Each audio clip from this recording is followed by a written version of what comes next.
Par rapport au transport de marchandises, bon, ben, le gaz, c'est un produit dangereux, donc après il faut des qualifications. Bon, on a tous les 3 ans, tous les 5 ans des remises à niveau, de façon à être toujours opérationnel, quoi. Bon. Après, le maître mot, c'est la prudence, quoi. Dans le gaz, on ne peut pas faire n'importe quoi, hein.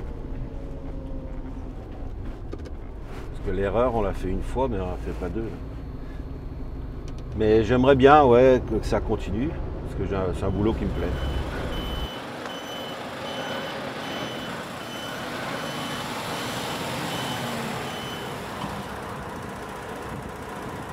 Bon, le client est absent. Je vérifie l'environnement. Vérifier l'intérieur de la citerne. La boucle. Il n'y a pas de souci apparent. Les anodes sont branchées. Je vais vérifier le numéro de citerne pour être sûr d'être chez le bon client. Le numéro est conforme. On peut procéder à la livraison. Donc je mets mes lunettes de protection. Accorder la prise de terre en premier.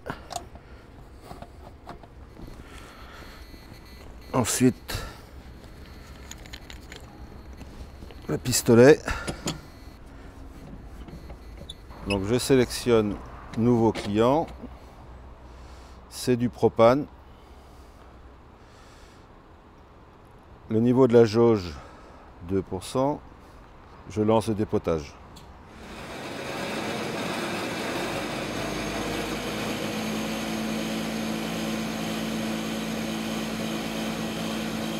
Donc là, j'arrête la livraison.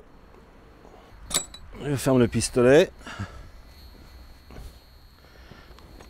Je vais purger. Je referme le bouchon. Je ventile pour enlever le gaz du trou. Voilà, tout est OK. On peut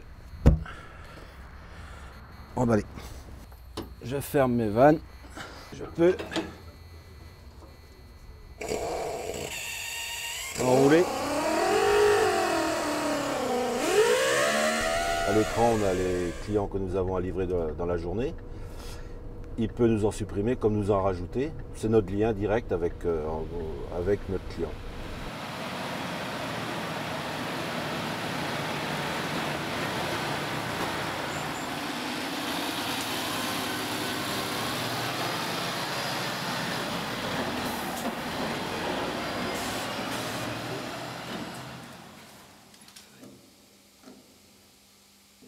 Quand on rend le véhicule en atelier,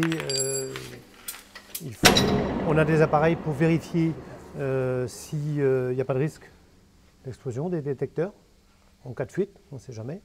Et à côté de ça, on a des méthodes aussi assez draconiennes pour éviter des explosions.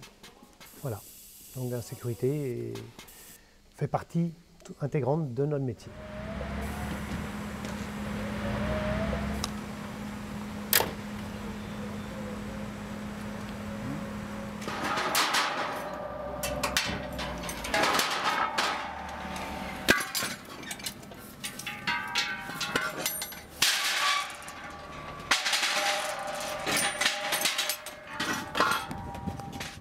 Je fais ça depuis 24 ans, ça se passe bien.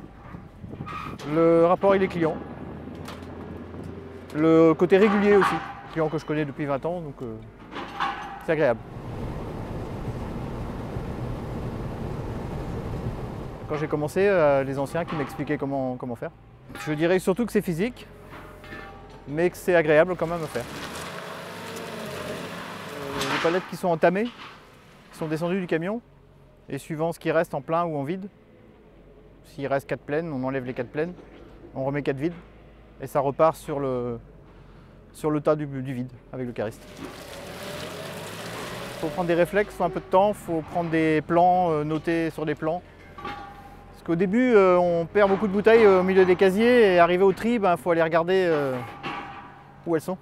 Donc quand on galère un petit peu, on fait des plans, et puis après avec l'habitude, ça marche.